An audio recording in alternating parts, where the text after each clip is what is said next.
Bom dia a todos, um feliz sábado, que a graça de Jesus venha a ser com todos vocês. Aqueles que não me conhecem, meu nome é Ezequiel Gomes, eu sou pastor ali do Colégio Adventista do Camar. E muitos desses desbravadores que estiveram aqui à frente são meus alunos, estava olhando aí, vi vários deles. E tenho o privilégio de trabalhar na educação adventista. Agradeço muito a Deus a oportunidade de estar em nome da educação adventista, no púlpito desta igreja nessa manhã, tá bem? Para mim é realmente um privilégio e um desafio. Quando me foi solicitado para pregar nesse sábado de manhã, me pediram para falar algo sobre prioridades. Quais são as nossas prioridades na vida? E eu estava pensando um pouco assim naquilo que tem acontecido no nosso mundo. E eu percebo assim que existe uma prioridade que talvez esteja muito clara na minha mente. Eu gostaria que ficasse clara na mente de vocês. É a prioridade de conhecer a palavra de Deus. Obviamente a palavra de Deus ela é extensa, ela é rica, existem muitas interpretações diferentes dela, então isso torna inclusive mais imperativo e mais importante que a gente estude e conheça e compreenda. E eu gostaria de ilustrar a necessidade de termos a prioridade na Bíblia, conversando um pouquinho com vocês hoje sobre Daniel e Apocalipse. O sermão de hoje é o 16º sermão que eu tenho feito sobre essa série de Daniel e Apocalipse. Então, se você não viu os outros 15, você pode pegar lá no canal da igreja, no YouTube, e dar uma estudada lá. Você vai gastar algumas horas da sua vida com isso, pega a Bíblia, anota os textos, etc.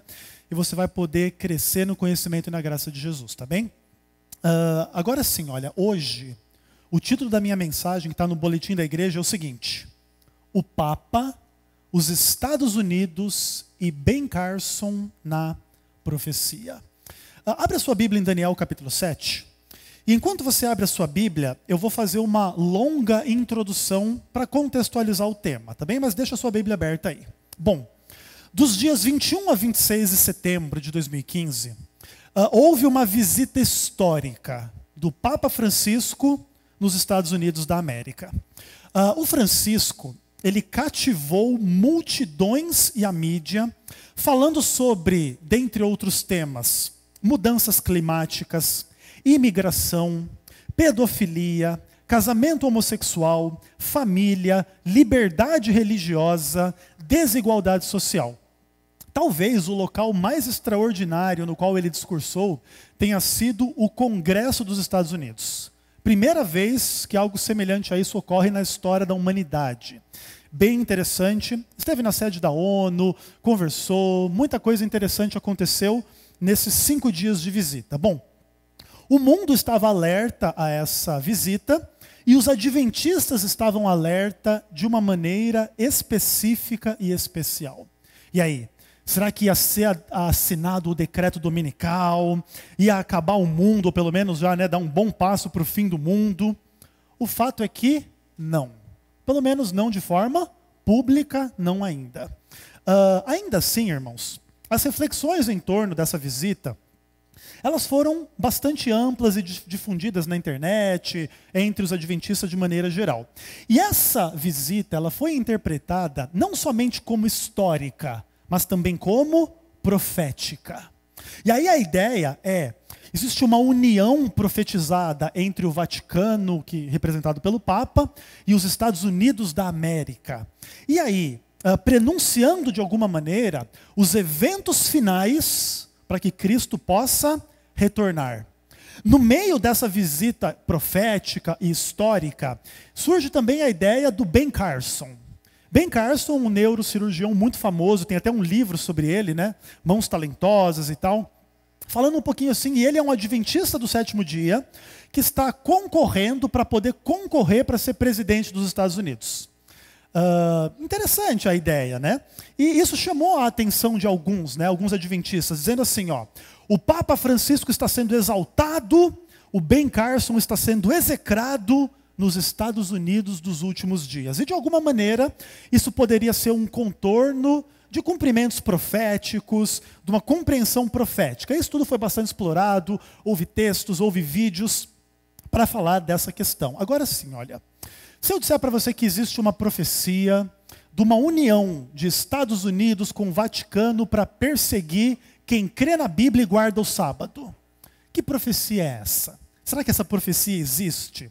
Será que esses eventos que aconteceram nos Estados Unidos em setembro correspondem a essa profecia? Bom, em grande medida, esta profecia está presente nos livros de Daniel e Apocalipse, mas não somente.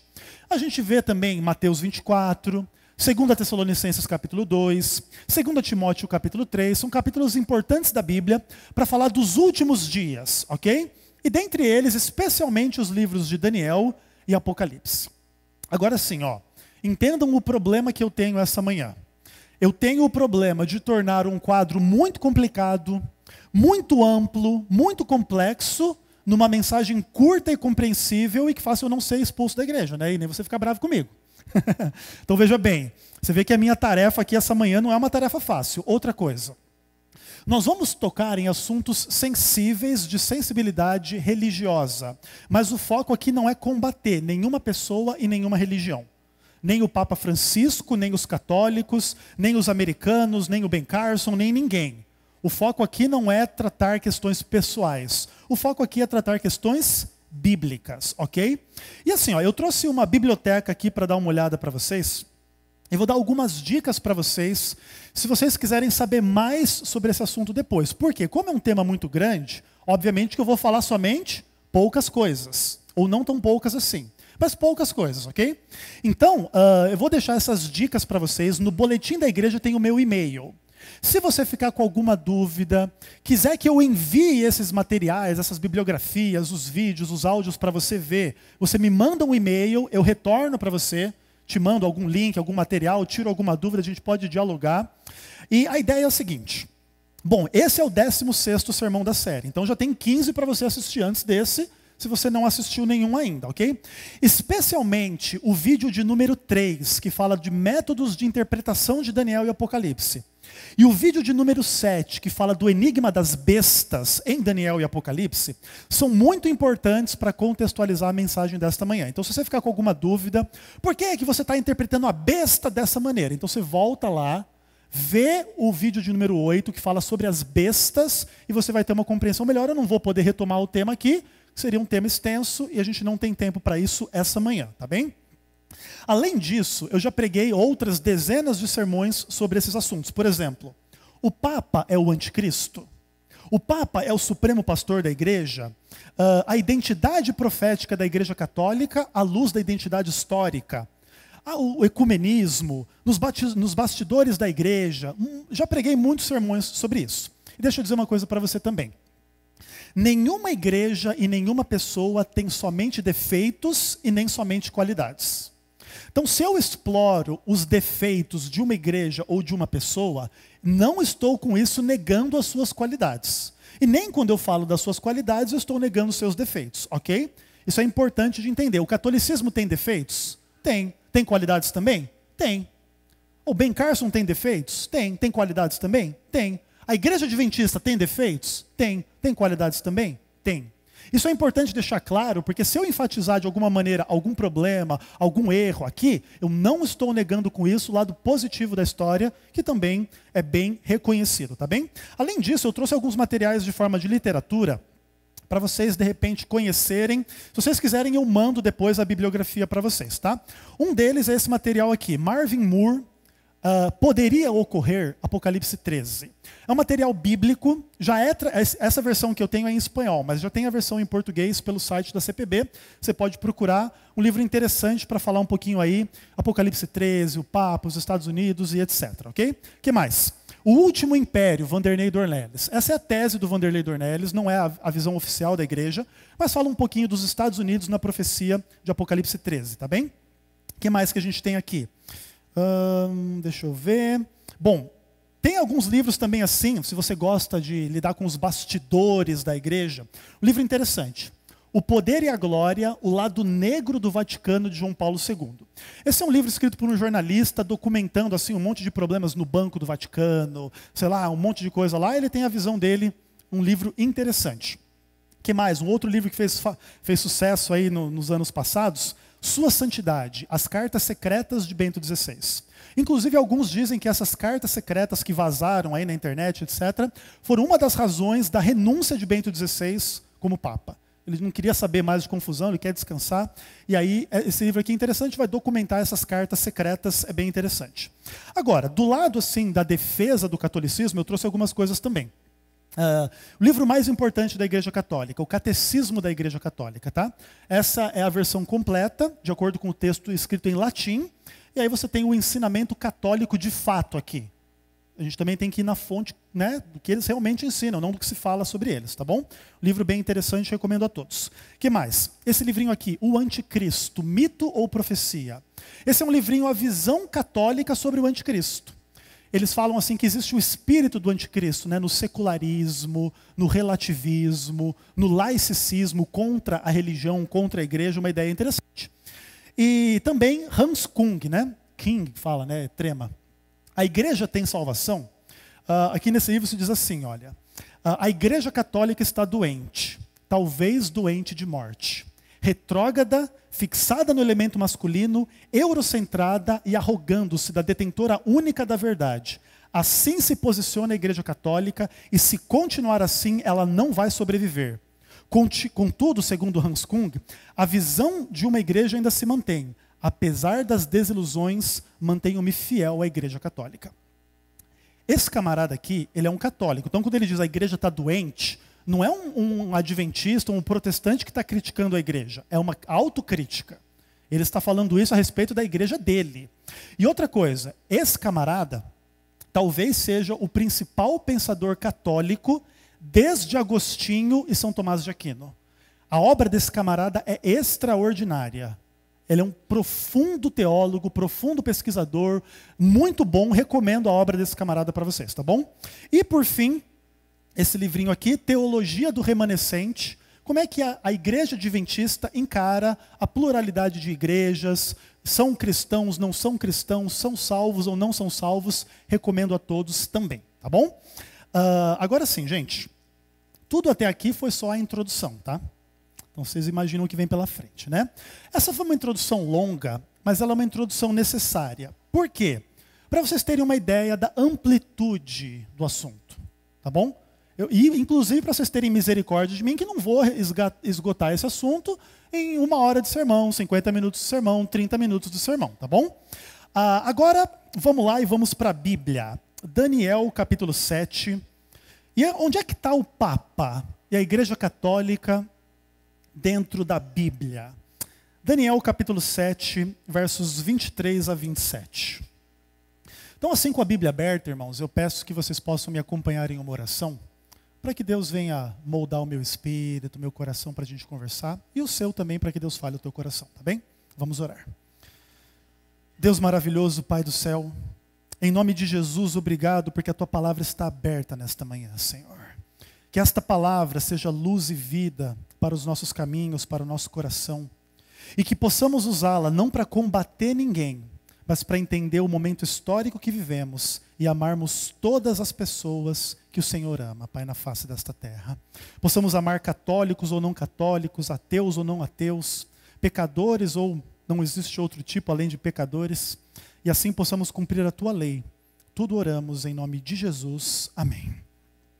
Daniel capítulo 7, a partir do verso 23, a Bíblia diz assim: Então ele disse: O quarto animal será um quarto reino sobre a terra, o qual será diferente de todos os reinos, e devorará toda a terra, e pisará os pés, e a fará em pedaços.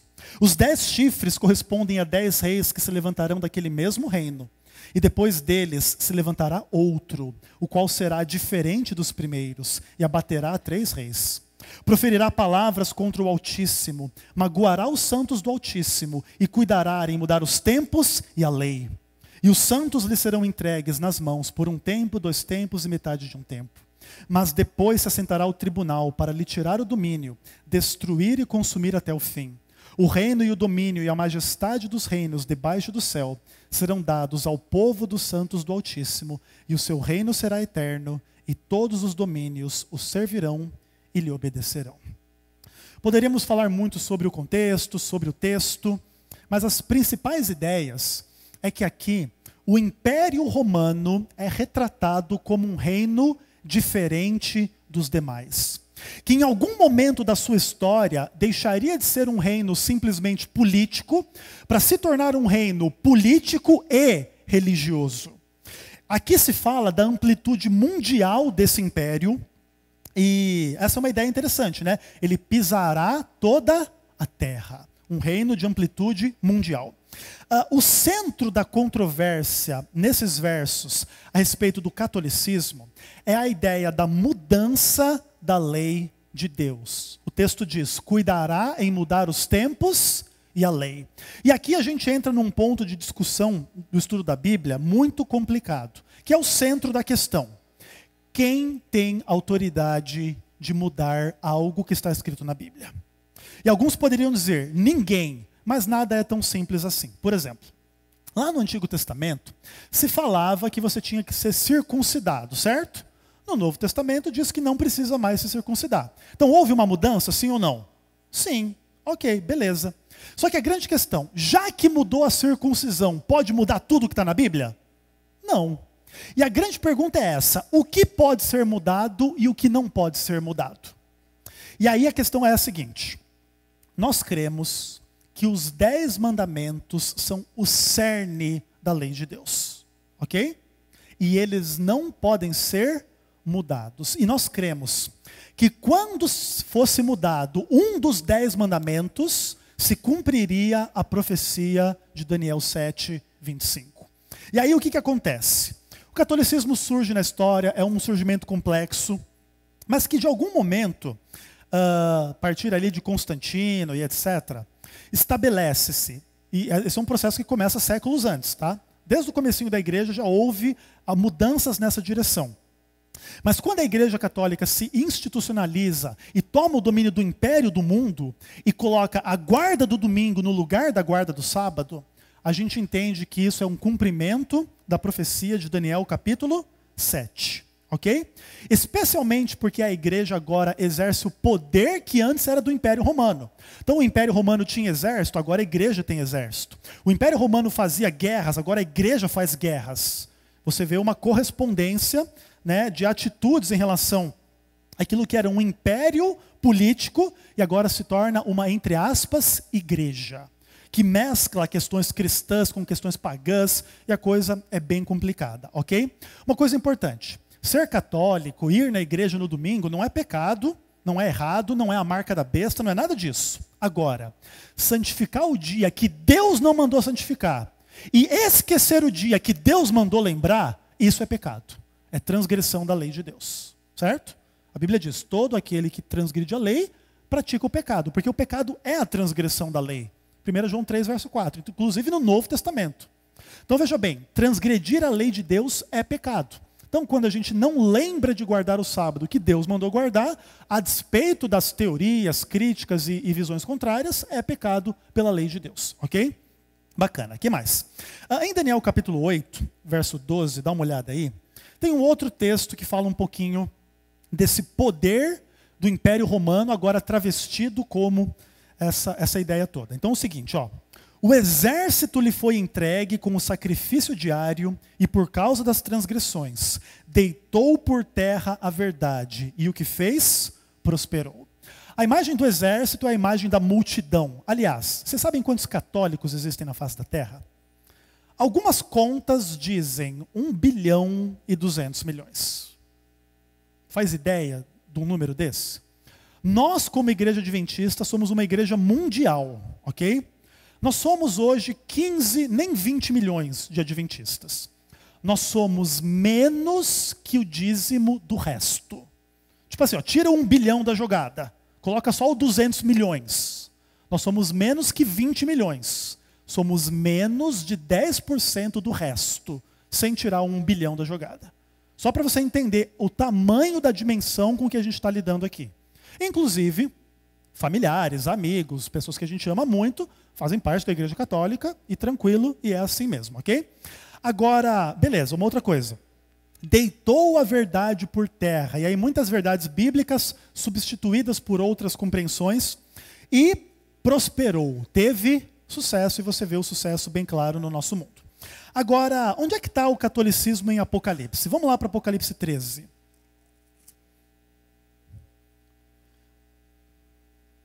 Nós vamos ler aí os versos 1 a 10 e depois capítulo 17, versos 1 a 5. Eu não vou comentar muito, eu só vou ler e deixo o texto seu comentário, tá bom? Então, Apocalipse 13, a Bíblia diz assim: Vi emergir do mar uma besta que tinha 10 chifres e 7 cabeças, e sobre os chifres 10 nomes de blasfêmia, e sobre as cabeças nomes de blasfêmia. A besta que vi era semelhante a um leopardo, com pés de urso e boca de leão. Deu-lhe o dragão a sua autoridade, o seu poder. Então vi uma de suas cabeças como golpeada de morte. Mas essa ferida mortal foi curada, e toda a terra se maravilhou seguindo a besta. E adoraram o dragão, porque deu sua autoridade à besta. Também adoraram a besta, dizendo: Quem é semelhante à besta? Quem pode guerrear contra ela? Foi-lhe dada uma boca para proferir arrogâncias e blasfêmias, e autoridade para agir 42 meses. E abriu a boca em blasfêmias contra Deus, para lhe difamar o nome e difamar o tabernáculo, a saber, os que habitam no céu. Foi-lhe dado também que pelejasse contra os santos e os vencesse.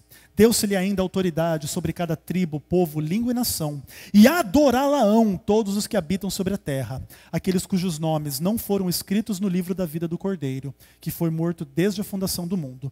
Se alguém tem ouvidos, ouça. Se alguém leva para cativeiro vai. Se alguém matar a espada, necessário é que seja morto a espada. Aqui está a perseverança e fidelidade dos santos. Vai para o capítulo 17, versos 1 a 5, e a Bíblia continua a descrição. E aqui ela diz o seguinte: Veio um dos 7 anjos que tem as 7 taças e falou comigo dizendo: Vem, mostrar-te-ei o julgamento da grande meretriz, que se acha sentada sobre muitas águas, com quem se prostituíram os reis da terra, e com o vinho da sua devassidão foi que se embebedaram os habitantes da terra. Transportou-me o anjo em espírito a um deserto, e vi uma mulher montada numa besta escarlate, besta repleta de nomes de blasfêmia, com 7 cabeças e 10 chifres.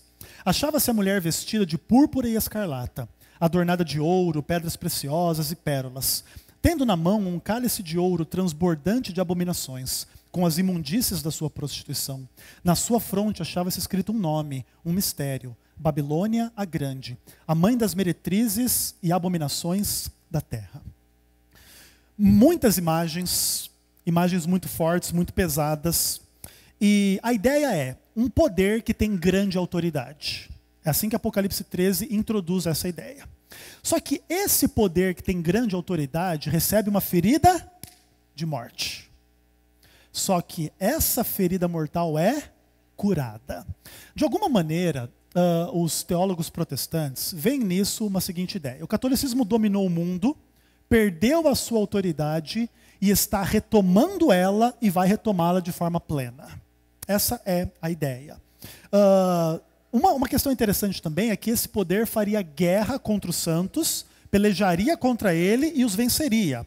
E aí você tem toda a ideia de cruzadas, inquisição.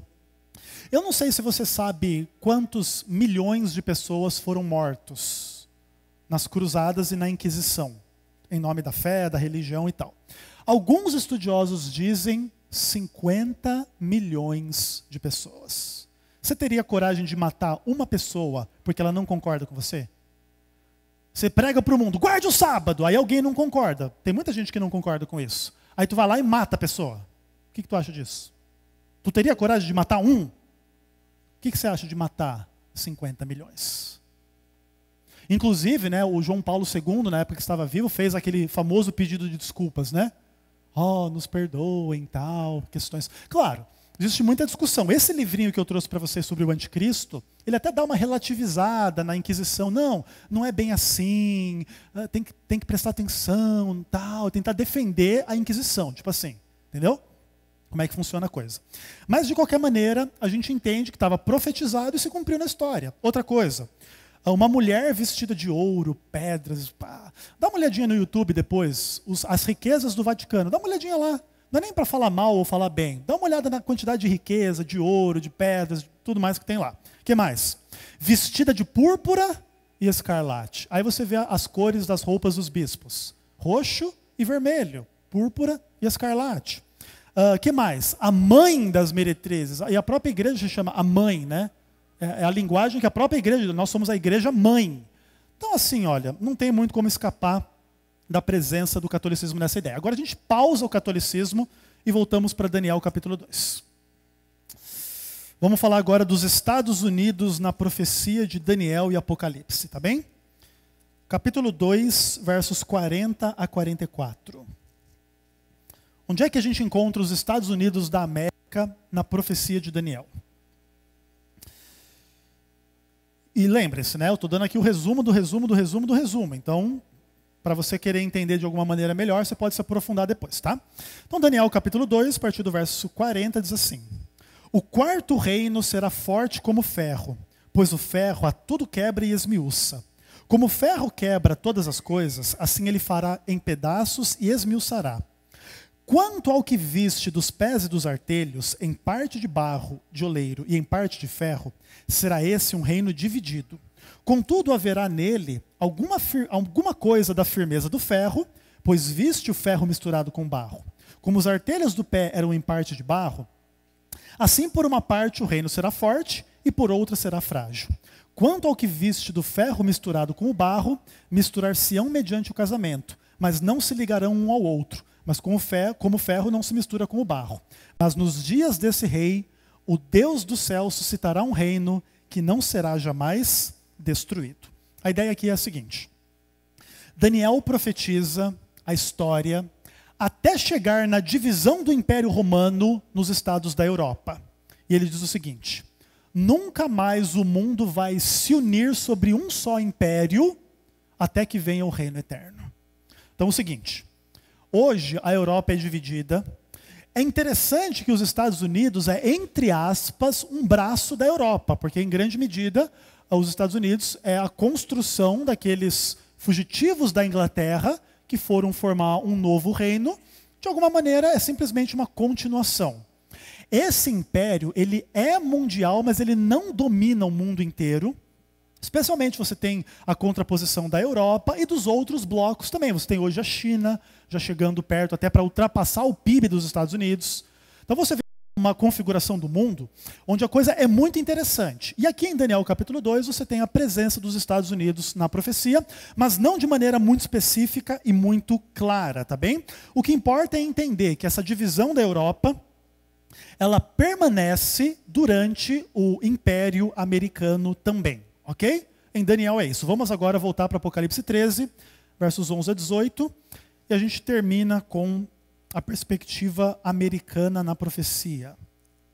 Também é um assunto interessante, tem muito material sobre isso, tem o livrinho do Dornelles, tem o livro do Marvin Moore também. Você pode se aprofundar nisso em outro momento, para realmente ver se os Estados Unidos são profeticamente presentes no livro do Apocalipse, tá bem?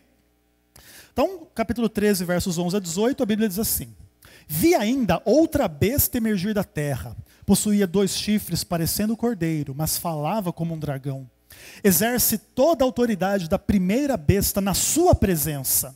Faz com que a terra e os habitantes adorem a primeira besta, cuja ferida mortal fora curada. Também opera grandes sinais, de maneira que até fogo do céu faz descer a terra diante dos homens. Seduz os que habitam sobre a terra, por causa dos sinais que lhes foi dado executar, diante da besta. Dizendo aos que habitam sobre a terra que façam uma imagem à besta, aquela que ferida a espada sobreviveu.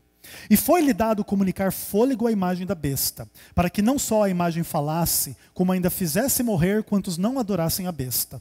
A todos, os pequenos e grandes, ricos e pobres, livres e escravos, faz que lhe seja dada certa marca sobre a mão direita ou sobre a fronte, para que ninguém possa comprar ou vender, senão aquele que tem a marca, o nome da besta ou o número do seu nome. Aqui está a sabedoria. Quem tem entendimento, calcule o número da besta, pois é número de um homem. Ora, esse número é 666. O texto é rico, famoso, ampla significação, mas para mim eu quero lidar somente com poucas questões aqui. Primeiro é a ideia de que a segunda besta exerce a autoridade da primeira na sua presença. E assim, se você estuda o catolicismo lá do passado, era medieval e etc., eles eram os chefes do mundo em sentido político, militar, econômico, artístico e religioso. Isso é muito importante de identificar. Roma dominou o mundo, política, economia, religião, arte e em termos militares. Ok? Tranquilo? Não são exatamente as mesmas áreas onde os Estados Unidos dominam hoje? Política, religião, economia, arte e em termos militares. E a segunda besta exerce o seu primado na presença da primeira besta. Está tudo presente aí. Outra coisa, a ideia da marca da besta. Sabe que a marca da besta é um negócio meio polêmico. É a guarda do domingo ou é a tecnologia do fim dos tempos que vai receber um chip na fronte ou na mão? Eu não excluo nenhuma ideia nem a outra, tá bem? Inclusive, eu acho que as duas podem se casar no futuro relativamente breve. A gente já tem tecnologia talvez para isso. E também a ideia da guarda do domingo é uma ideia já bem estabelecida. Você vê isso um dia sendo honrado, que não é o dia que Deus honrou na sua lei, ok? Agora sim. Então aqui ficam as imagens mais ou menos dos Estados Unidos na profecia, beleza? Damos uma pausa sobre isso. Terminamos com o nosso amigo Ben Carson. Capítulo 7 de Daniel, versos 21 e 22. Será que o Ben Carson está na profecia? Meu Deus. Daniel, capítulo 7. E eu vou ser bem benevolente com o Ben Carson aqui, tá? Como representante do povo fiel de Deus, tá bem? Vou dar essa colher de chá para ele. A gente não conhece o coração de ninguém, né? Mas vamos dizer que ele represente aí o povo fiel, tá? Daniel, capítulo 7, versos 21 e 22. A Bíblia diz assim: Eu olhava, e eis que o chifre fazia guerra contra os santos, e prevalecia contra eles.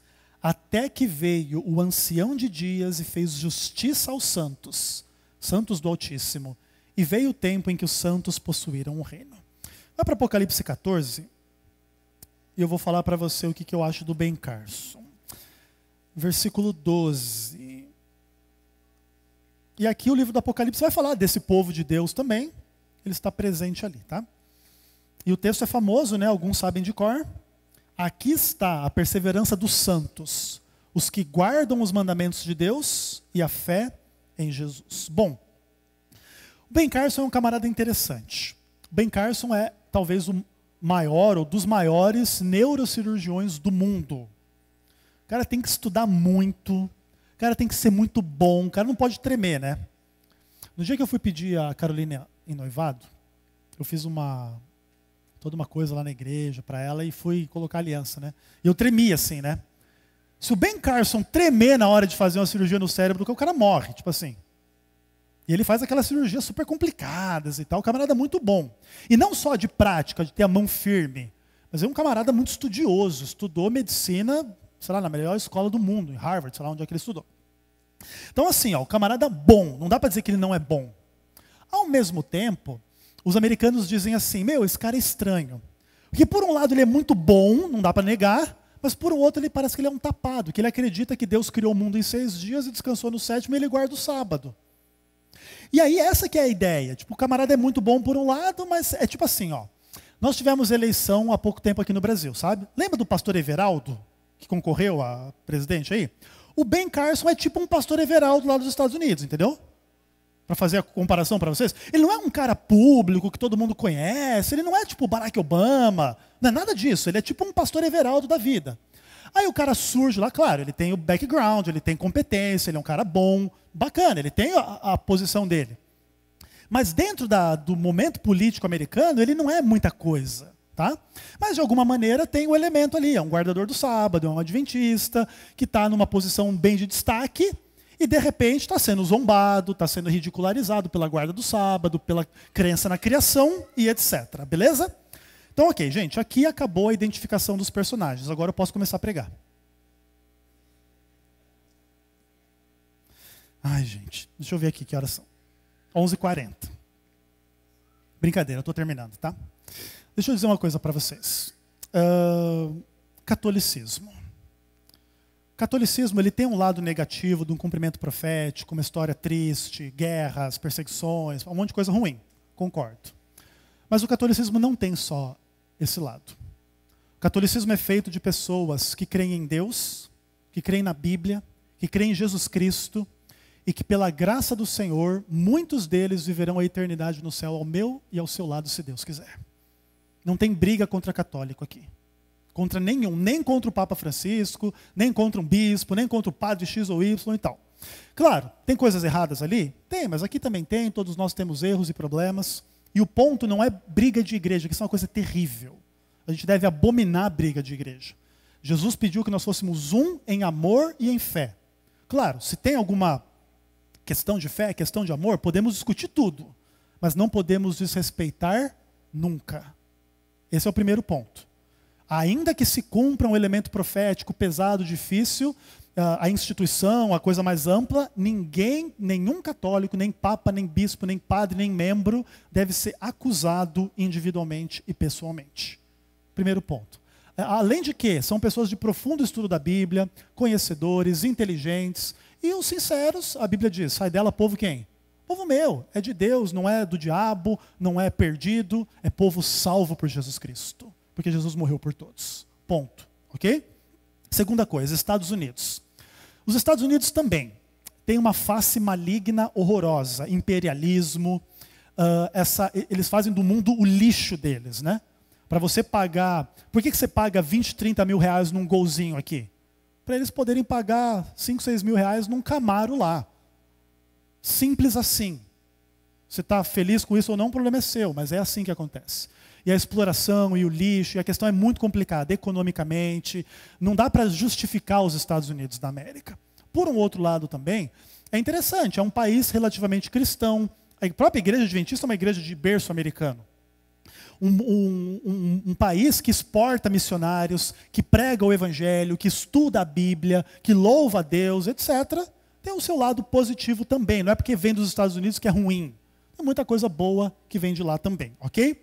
E o Ben Carson tem o lado positivo, ele é um adventista, ele crê em Deus, ele crê na Bíblia, ele guarda o sábado, ele é fiel aos mandamentos de Deus, beleza. Mas será que não tem um lado negativo também? A gente só gosta de ver o nosso lado positivo, né? A gente não gosta de ver o lado negativo. Tipo assim, se eu escrevesse um livro tipo o Hans Kung aqui, a igreja adventista tem salvação, só o título já podia colocar em risco alguma coisa aqui na minha vida, né? Autocrítica, e a gente às vezes não tem. Em relação a isso, eu quero dizer uma coisa muito importante para você. Quando a Bíblia fala que o povo fiel guarda os mandamentos de Deus, por favor, não resuma isso a um sábado mal guardado. Pelo amor de Deus, eu te peço. Eu concordo que nós devemos guardar o sábado, e não mal guardado, bem guardado. O problema é o seguinte, como é que um pecador santifica alguma coisa? Lembra-te do dia de sábado para o santificar. Mas nós somos pecadores, irmão. A gente não consegue descansar o nosso coração do dinheiro, dos nossos desejos, das coisas. A gente não está trabalhando, mas às vezes está envolvido com coisas que no coração e na mente que não são as melhores. Então nós vamos dizer que nós somos melhor que os outros porque a gente guarda o sábado? Não, e de jeito nenhum. Ok? Mesmo porque a lei de Deus, ela vai além da simples guarda do dia. Ela envolve muito mais do que o não adulterarás, ou não matarás, ou não etc. Ela se resume numa vida de amor real por Deus e pelas pessoas. Essa é a lei de Deus. Inclui a guarda do sábado, mas não é só a guarda do sábado. E para a gente terminar, existe uma tensão nesse assunto. Será que o fim do mundo está realmente chegando nos nossos dias? Ou tudo isso é só especulação? O Papa apareceu na televisão, o fim do mundo. Não, calma, gente. Calma. Tipo assim, relax. Feliz sábado a todos, Deus abençoe. Calma. Agora sim, pode ser que esteja chegando o fim do mundo mesmo? Pode. Então, você vê que é uma coisa meio tensa? Nós vamos ficar preocupados ou nós vamos relaxar? Não sei. Mas vamos tentar nem ir para um extremo, ficar relaxado demais, e nem ir para o outro extremo. Agora eu vou plantar alguma coisa na roça e vou viver sem pecar lá para Jesus voltar mais cedo. Porque lá na roça o povo também peca, deixa eu dizer para você, tá? Não é porque você vai para a roça que vai fugir da cidade, vai morar na roça, que tu não vai pecar mais. Adão e Eva pecaram aonde? Uma roça, né? Paraíso, deixa para lá. Tá bom. Outra coisa, essa questão do exclusivismo e do inclusivismo. Quando a gente fala desse assunto, então os católicos são ruins e nós somos os bons. Primeiro que essa não é a verdade. Segunda coisa, a gente não deve ter uma visão exclusivista. Nós somos os salvos, nós somos os certos e todo mundo vai para o inferno, tirando nós, né, eu e você. Não é assim, gente. Não é assim. Inclusive eu termino com vocês colocando uma frasezinha desse livro adventista aqui, Teologia do Remanescente. Página 212. Permito-me ler para vocês aqui para a gente terminar. Esse livro é uma eclesiologia adventista, é uma abordagem eclesiológica. O que é a igreja? E se responde assim: como nós entendemos a igreja? Ele diz assim: observamos que a igreja é composta de todos os que creem verdadeiramente em Jesus Cristo. Essa definição consiste numa rejeição prática do denominacionalismo, já que a igreja em si é descrita como uma entidade que transcende as fronteiras denominacionais. A Igreja Universal não é personificada em nenhuma organização cristã específica, mas se encontra espalhada pelo mundo cristão como um todo. Amém? Sabe o que ele está dizendo aqui? Não somos nós que somos cristãos. Tem católico que é cristão e vai para o céu? Tem evangélico que é cristão e vai para o céu? Tem. Poderia citar 1 milhão de igrejas e dizer que tem gente fiel ali e feliz e que segue a Deus na luz que tem? Sim. E todos nós somos a igreja. A igreja não é só a minha denominação. Deus nos livre que a nossa igreja seja só a nossa denominação.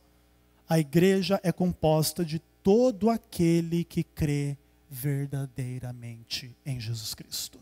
Eu vou julgar se o Papa Francisco crê verdadeiramente em Cristo? Não. Eu não vou julgar. No final das contas, quem sabe ele vai ser o nosso parceiro de eternidade. E que bom que seja assim. Se não for, que pena. O camarada sentou no topo da igreja e não aprendeu nada. Se essa é a realidade ou não, não cabe a mim dizer. Não foi isso que eu vim fazer aqui essa manhã. Dizer que ele está perdido, que ele é... Não, nada disso. Pelo contrário. Ele é um camarada que nos surpreende, do lado positivo também. E a gente não tem que ter medo de reconhecer o lado positivo dele. Tem coisas ruins também, como todos nós na face desta terra. Irmãos, eu termino essa mensagem um pouco aliviado, tá? Eu estava um pouco preocupado de pregar esse sermão, sinceramente. Poderia pregar um sermão bem água com açúcar para vocês, mas eu acho que os momentos que a gente está vivendo não são para água com açúcar. Não tenho nada contra quem prega sermões mais tranquilos, de vez em quando eu prego algumas coisas mais tranquilas também, tá bom? Mas eu acredito que acho que foi bom a gente gastar tempo com umas coisas um pouco mais sérias nesse sábado. Não para se municiar, para brigar com ninguém lá fora. Ah, o católico, não. Mas para a gente se unir no conhecimento da profecia, no conhecimento da Bíblia, e podermos pregar, e pregar muito, para vermos todos os sinceros, realmente na fé verdadeira em Cristo, e preparados para o grande dia da volta dele, o resto é resto. O resto é resto, irmãos. O que importa é a gente se preparar e preparar aqueles que a gente ama também, através da fé e através do amor. Como é que a gente faz um apelo numa mensagem dessa? Como é que faz o apelo? Acima de tudo, irmãos, cuidado com o sensacionalismo. Por um outro lado, cuidado com a indiferença. Cuidado com as duas coisas. Ok? E em tudo, fé e amor. E vocês vão longe. Sabe para onde vocês vão? Para Canaã Celestial.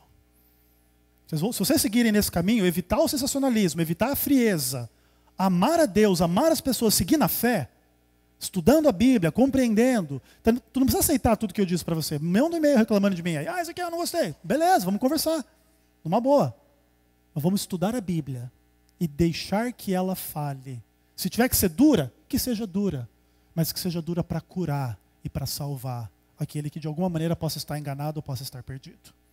Se tem que ser duro, sejamos duros. Mas acima de tudo, que sejamos amorosos e verdadeiros. Eu creio que assim o recado fica dado. Não vou pedir para ninguém vir à frente, aceitar o batismo, vir para a minha igreja, guardar o sábado. Não.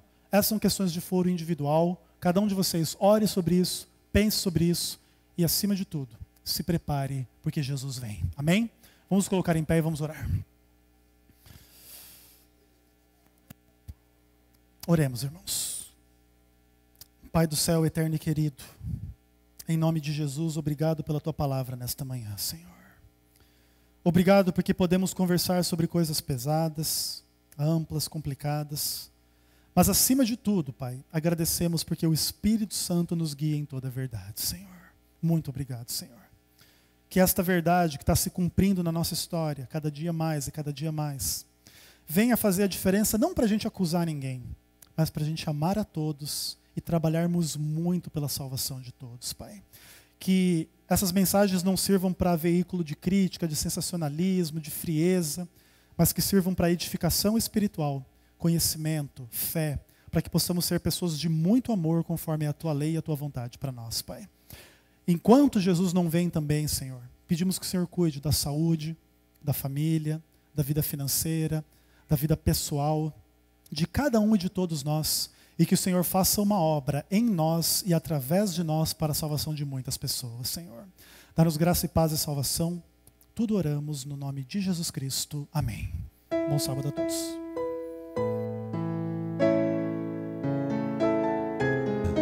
Alô, fique em pé um momentinho, ele cante comigo, em paz eu vou. Pode ficar em pé, todos. Isso, vamos ficar em pé todos para cantarmos antes de sair. Em paz eu vou ouvir a voz de Deus. Em paz eu vou, estou feliz, achei abrigo em sua casa. Em paz estou com meu Jesus.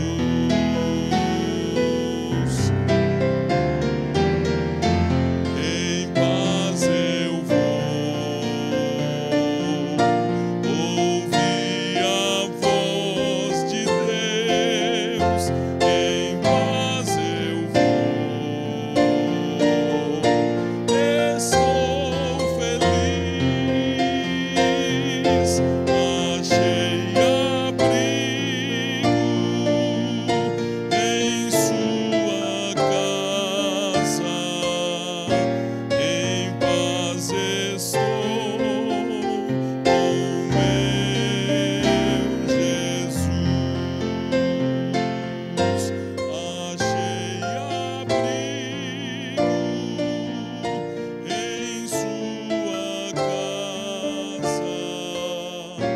Em paz estou com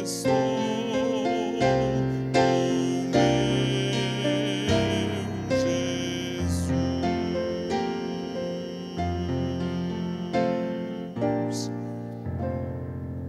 Obrigado. Tenham todos um feliz sábado e vão na paz do Senhor Jesus. Amém?